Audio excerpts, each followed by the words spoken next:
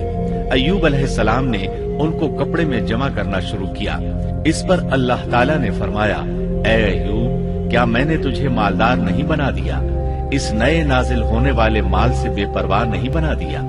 ایوب علیہ السلام نے عرض کیا، جی ہاں میرے پروردگار، لیکن میں آپ کی رحمت اور برکت سے تو بے پرواہ نہیں ہو سکتا۔ ہاں اے رب، لیکن میں تیری برکت سے دور کیسے رہ سکتا ہوں؟ ان کا مال و دولت سب واپس مل گیا، اہل و عیال بھی مل گئے، صحت بھی پلٹ آئی۔ یہ سب اللہ کے خاص فضل و کرم سے تھا اور اس عظیم صبر کے صلے میں تھا جو انہوں نے کیا تھا۔ اللہ تعالیٰ نے ان کی اہلیہ محترمہ پر بھی نرمی فرمائی، جیسا کہ سورہ صاد آیت 44 میں فرماتے ہیں، اور اپنے ہاتھ میں تنکوں کی ایک جھاڑو پکڑو۔ بالکل باریک تنکوں کی ایک جھاڑو لو، اس میں 100 تنکے ہوں، ان کو اکٹھا کر لو۔ اس کے بعد فرمایا، جھاڑو سے اسے مار اور قسم کے خلاف نہ کر۔ مطلب یہ کہ ایوب علیہ السلام نے اپنی بیوی کو 100 کوڑے مارنے کی قسم کھائی تھی۔